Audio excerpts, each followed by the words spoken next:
రైతులు పడుతున్న ఇబ్బందులు కానీ, కరెంటు కోసం పడుతున్న ఇబ్బందులు కానీ, ఒక రైతు బిడ్డగా తెలంగాణ రైతుల ఇబ్బందులు కళ్ళారా చూసిన వ్యక్తిగా ఆ రోజులలో ఎవరన్నా ముందుకొచ్చేసి తెలంగాణ కష్టాలు తీరిస్తే బాగుండనే భావనలో ఉన్నప్పుడు కేసీఆర్ గారు తెలంగాణ రాష్ట్ర సమితి ఏర్పాటు చేయడం జరిగింది.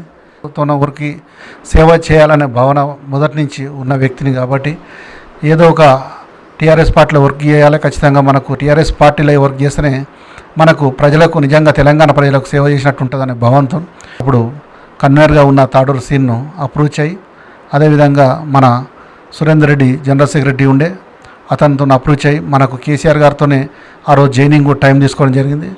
అనివార్య కారణాల వల్ల అప్పుడు పద్మశాలీస్ బాగా చనిపోతున్న సమయంలో ఆదిలాబాద్లో ఒక పద్మశాలి చనిపోయిన సందర్భంగా అక్కడికి వెళ్ళి ఆయన మనకు టైం ఇవ్వకుంటే ఆ రోజు ఫిక్స్ అయింది కాబట్టి డేటు పెద్ద ఎత్తున ర్యాలీతోని మన ఆలయ నరేంద్ర ఆధ్వర్యంలో పార్టీలో జాయిన్ కావడం 2002లో జాయిన్ కావడం జరిగింది. సిన్సియర్గా నాకు తోచిన విధంగా పార్టీ పిలిచిన పిలుపులు ప్రతి ఒక్కటి కూడా ఫాలో అవ్వుకుంటూ నాకు ఇంకా పార్టీకి అదనంగా కూడా నాకు తోచిన విధంగా కూడా ఇక్కడ ఎక్కడ ఉంటే అక్కడ సేవలు చేసుకుంటాం.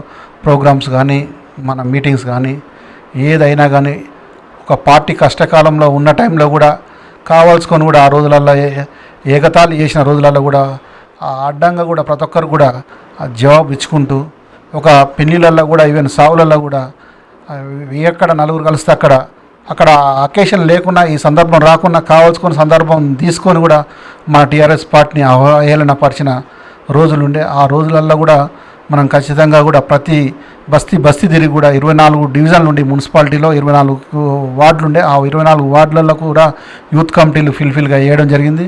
అదొక్కటేసారి కాదు, చాలాసార్లు కూడా టీఆర్ఎస్ పని అయిపోతుంది అనేది ఉండే. మాకు మాత్రం కేసీఆర్ మీద నమ్మకం ఉండే, ఏదో ఒకటి చేసి దీన్ని మళ్ళీ నిలబెడతారని మాకు నమ్మకం ఉండే. కేసీఆర్ గారి మీద ఉన్న నమ్మకాన్ని ఒమ్ము కాకుండా మేము ఎంతసేపు కూడా అలాంటప్పుడు ఓడిపోయిన అంటే టీఆర్ 20 సంవత్సరాల్లో కూడా ఉన్నోళ్ళు ఉన్నారు. నేను సీనియర్ అని చాలామంది అంటారు. కానీ నేను అబ్జర్వ్ చేసిన వరకు కూడా చాలామంది కూడా గ్యాప్లు వచ్చాయి. చాలామంది ఉన్నారు ఇలా పెద్ద వాళ్ళు కూడా చాలా గ్యాప్లు వచ్చాయి. ఇప్పుడు చాలామంది గ్యాప్లు ఉన్నాయి. కానీ మాకు కూడా గ్యాప్ లేకుండా 20 సంవత్సరాలు కూడా కంటిన్యూగా వర్క్ చేయడం జరిగింది. లాఠీ దెబ్బలు తినడం దాంట్లో నేను కూడా ఉన్నాను. లాఠీ దెబ్బలు తినడం జరిగింది, కేసులు కూడా భరించడం జరిగింది. అదేవిధంగా ఆ కోర్టు కూడా 3-4 సంవత్సరాలు తిరగడం జరిగింది. ఏంటంటే ఇవన్నీ కూడా ఎందుకు పడుతున్నాం, మనం ఒక కాజు కోసం పడుతున్నాం కాబట్టి ఒకటి మాకు ఒక కాజు ముంగల ఇవన్నీ మాకు కష్టాలు అనిపించలే, ఒక సరదాగానే ఇవన్నిటిని కూడా భరించడం జరిగింది ఆ రోజుల్లో.